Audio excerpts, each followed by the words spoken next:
Say hi. Hi. Hi, Steve. Hi, Steve. Just to record too? Yep. I'm Record recording. your voice? You got pretty much. Yeah. Dad, where did your grandparents come from? My grandparents on my mother's side, Joseph Tooley, her father, he came from Prussia. And my grandmother on my mother's side, Sophie,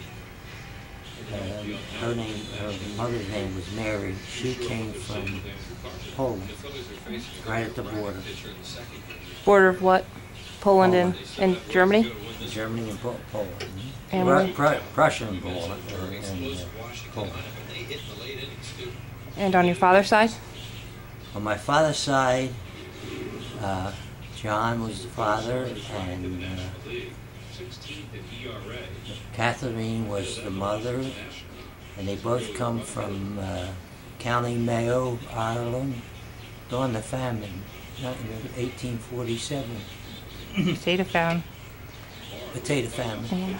Yeah. How did your mom and dad meet?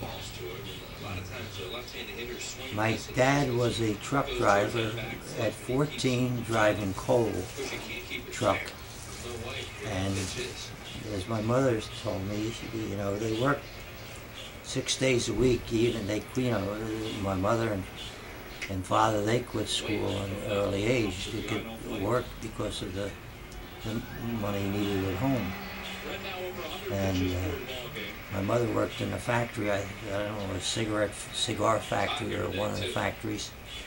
And the only day they had was Sunday, or sometimes they were off on Saturday. And my father delivered coal to their house one time, and my mother got talking to him.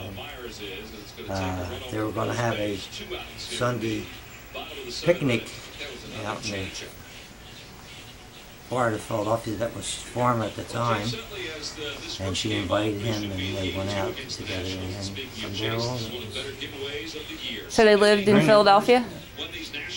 Yes. I think in what's the Polish section of Philadelphia? Richmond. Richmond section at the time, but my father, he didn't live in Richmond. I think they lived more to the south Philadelphia. And they lived in Philadelphia when they got married? I don't know this. I never found out that. Yeah. But my uncles and aunts all told me that they were this beautiful couple there with me. Oh. Sweet. So, how many brothers and sisters do you have? Who's the oldest? I'm one of 6 brothers, and I have a sister who is the youngest. John, the oldest son, William, Thomas, Joseph, me, and Richard. And there was a 5-year gap between me and Joseph because I believe my mother lost a child during the... And what was his name? Epidemic. What epidemic? The 1918 plague.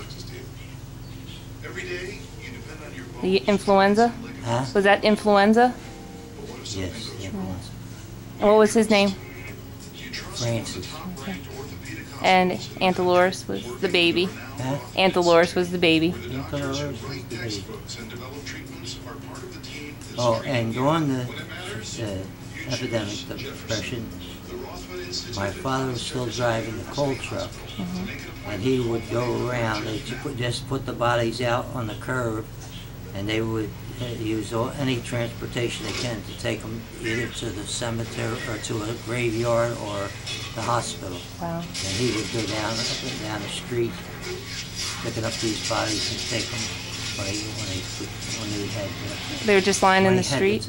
When he had the time, you know, when he wasn't delivering, it was off time, he would take these people to the various Wow. designated areas that he would pick up. Did he volunteer to do that? Or was he paid for that? No, he was a volunteer. Wow.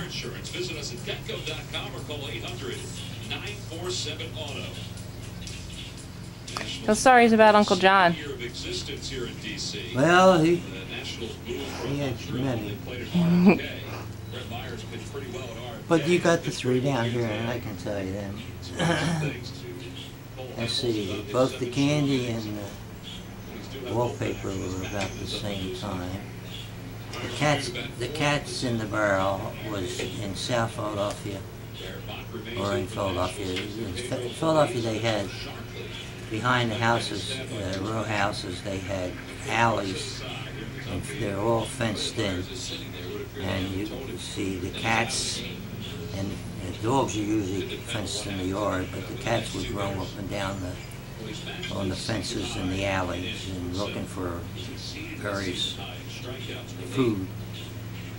And this one day we had this German Shepherd dog, and I wasn't around, but John and Tom and Bill were in their early teens, or they decided to put the dog in the barrel with a lid on it. Went out and rounded up as many cats as they could find, and they put them in with the dog, and fur flew all over. Cats ran everywhere. They were bad, weren't they?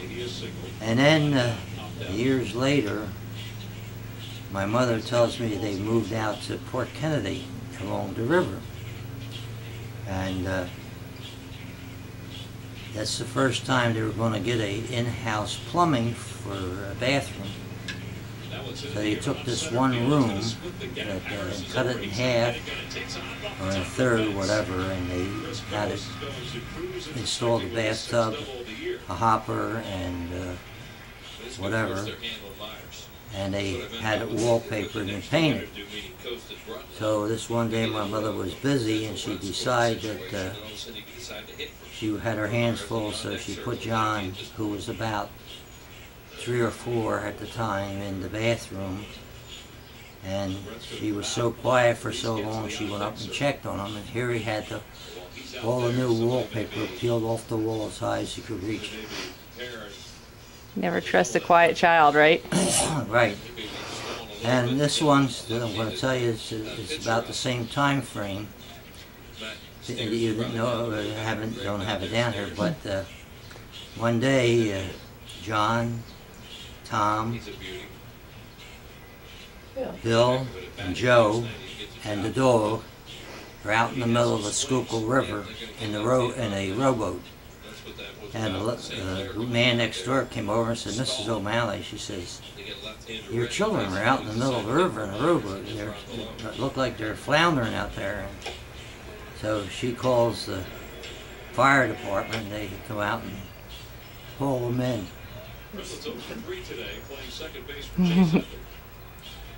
And the $20 bill.